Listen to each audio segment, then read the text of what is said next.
ಕಾರ್ಮಿಕರ ಅಚಾತುರ್ಯದಿಂದ ಸಿಂಪಡಿಸುವ ಔಷಧಿಯ ಬದಲು ಕಳೆನಾಶಕವನ್ನು ಸಿಂಪಡಿಸಿ ಸುಮಾರು 2 ಎಕರೆ ಕಾಫಿ ಗಿಡವು ಸುಟ್ಟು ಕರಕಲಾಗಿದ್ದು ಸುಮಾರು 6 ಲಕ್ಷಕ್ಕೂ ಹೆಚ್ಚು ಕಾಫಿ ಬೆಳೆ ಸಂಪೂರ್ಣವಾಗಿ ನಾಶವಾಗಿದೆ.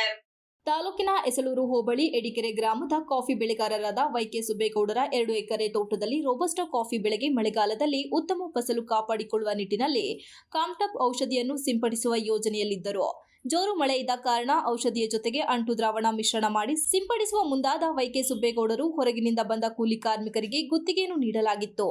ಕೂಲಿ ಕಾರ್ಮಿಕರಿಗೆ ಒಂದೇ ಕೊಠಡಿಯಲ್ಲಿ ಅಂಟು ದ್ರಾವಣದ ಹಾಗೂ ಕಳೆನಾಶಕವನ್ನು ಇಟ್ಟಿದ್ದು ಸರಿಯಾಗಿ ತಿಳಿಯದೆ ಅಂಟು ದ್ರಾವಣದ ಬದಲು ಕಳೆನಾಶಕವನ್ನು ಸೇರಿಸಿ ಕಾಫಿ ಗಿಡಕ್ಕೆ ಔಷಧಿಯನ್ನು ಸಿಂಪಡಿಸಲಾಗಿದೆ. ಇದರಿಂದ ಫಸಲಿಗೆ ಬಂದ ಸುಮಾರು 6 ಲಕ್ಷದ ಕಾಫಿ ಹಾಗೂ ರೋಬಸ್ಟಾ ಕಾಫಿ ಗಿಡ ಸಂಪೂರ್ಣವಾಗಿ ನಾಶವಾಗಿದೆ.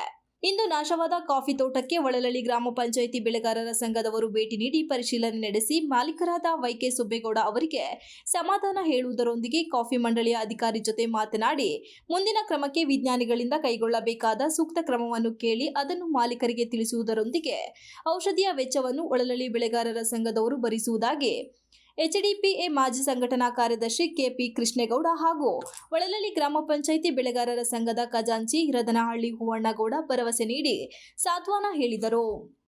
ತಾಲೂಕು ಎಡಿಕೆರೆ ಗ್ರಾಮದ ವೈಕೆ ಸುಬ್ಬೇಗೌಡ ಮಾತಾಡ್ತಿರೋದು. ನಮ್ಮ ತೋಟದಲ್ಲಿ 34 ಸರ್ವೆ ನಂಬರ್ ಎಡಿಕೆರೆ ಗ್ರಾಮ. ಅದರಲ್ಲಿ ಅರೇಬಿಕಾ ಮತ್ತು ರೋಬಸ್ಟಾ ಕಾಫಿ ಬೆಳೆ ಮಾಡಿದ್ವಿ. ಸ್ಪ್ರೇ ಇದಕ್ಕೆ ಹೋದಾಗ ಕಾಂಟಾಪು ಮತ್ತು ಆಮ್ಲ ಹೊಡಿತಾ ಇದ್ವಿ. ಆಮೇಲೆ ಗಮ್ಮು ಅಂಥೇಳಿ ಬೇರೆ ಕಳೆನಾಶಕ ಉಪಯೋಗಿಸ್ಬಿಟ್ಟು ಸ್ವಲ್ಪ ತೋಟ ಎಲ್ಲ ಡ್ಯಾಮೇಜ್ ಆಗೈತೆ. ಕೆಲಸದವರು ಮಿಸ್ ಮಾಡಿ ಔಷಧಿ ಹೊಡೆದವರು.